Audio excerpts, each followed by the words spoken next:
I'm Elaine Harding. Welcome to my blog .stampwithelaine.com. Today is episode 1 in a series of 12 of my Countdown to Christmas series. In week 1, I'm going to be using the Dashing Deer clear mount stamp set together with the Detailed Deer Thinlet dies. This die set has 4 deer, a prancing one, a solid one like that, and these 2 little ones, 2 corner flourishes, 3 solid flowers and 4 open flowers. Saves you time when you run it through the big shot to have multiples of the same die. The card we're making is this one. As you can see, it's all one flat layer, so it's easy for posting. Using the Dashing Along host promotion papers with a qualifying order of 200 in sales, you will get this free pack of designer series paper. There's 8 sheets of 3 double-sided designs, and this is what it looks like on the reverse. The other stamp set I'm using is Artisan Textures. It's this stamp here. For your card base, you'll need Cherry Cobbler cardstock cut 11 3/4 inches by 4 1/8 inches. In centimetres, that's 29.8 by 10.5 centimetres and folded in half. A piece of Dashing Along papers, or whatever paper you have the equivalent of, which is 3 inches by 5 inches, that's 7.6 by 12.7 centimetres. You need a piece of cardstock 3 1/4 inch square to die cut the largest of the layering circle framelets, and a piece of Whisper White 3 3/4 inches by 5 1/2 inches, that's 9.5 centimetres by 14 centimetres. The inks I'm using are Cherry Cobbler, Pool Party and Versamark ink. I'm using my Stamparatus for this project, and I've already set up my stamp to stamp the reindeer. The Twinkle adhesive back sequins, and you'll also need your clear embossing powder and heat tool, as well as your big shot and magnetic platform. First, we need to die cut the reindeer, and you can die cut multiples of this reindeer on a half an A4 sheet, and I've got one of them here. Then take your Stamparatus, and you can see where I originally cut mine from a card front. I stamped it, then cut it out, and then these pre-cut ones I can then place back into that position. Put a magnet there to keep the cardstock in place, and first I'm going to stamp it in Cherry Cobbler,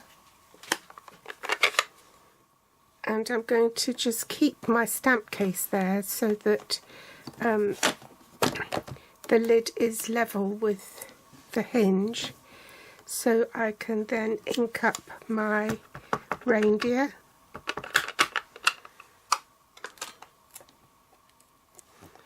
And stamp. Next, I want to stamp Versamark on top of that.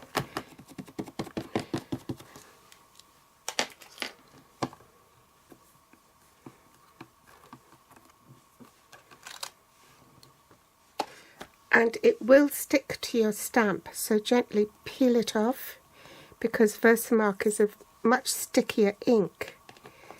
And then I'll set that aside, and we want to put some clear embossing powder on. I'm just going to hold it on its side, because this is fully covered with Versamark ink. I'll probably get embossing powder all over me, but never mind. Then tap off the excess.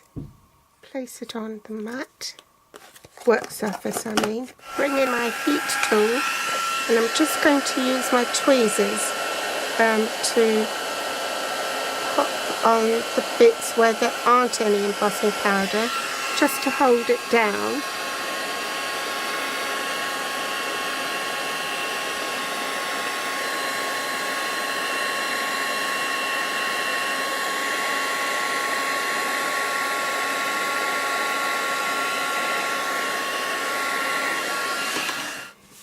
Now it will still be a bit sticky, so I don't want to pick it up just yet, and I need to leave that to cool. But can you see, can you see this lovely effect when it's been embossed? I'm going to do a bit of traditional stamping as well as using the Stamparatus. I like to use both. I don't want to become too dependent on the Stamparatus. They are good for certain types of jobs. So I want to stamp that off and stamp on. Then I'm going to stamp this sentiment here in Cherry Cobbler.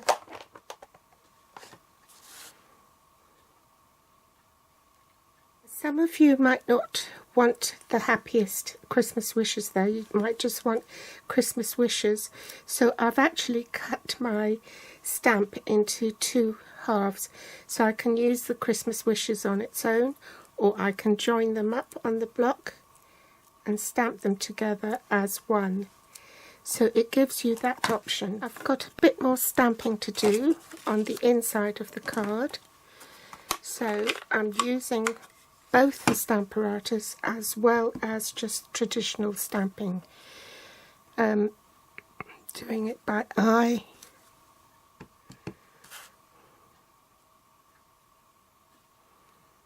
Coming back to the Stamparatus, I don't need that, so I'll remove that.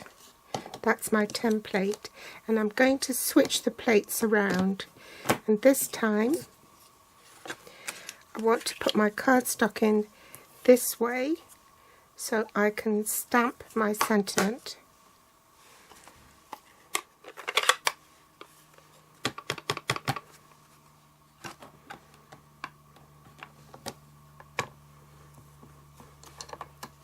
And this way I know I can stamp my sentiment straight, because there are grid lines here and grid lines on the plate as well. Now we're ready to assemble the card.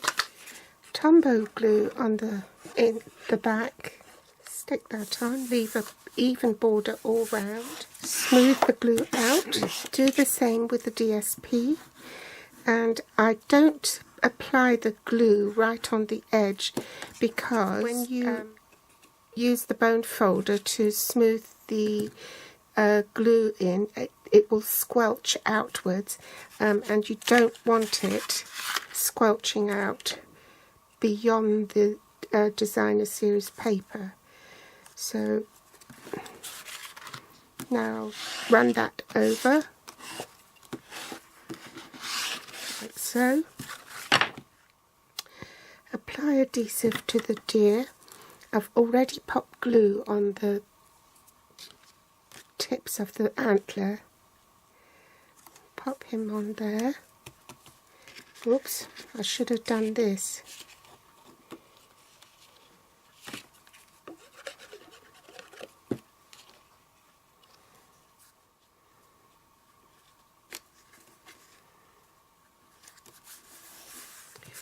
Trim off the bits you don't need. And lastly, put the sequins on.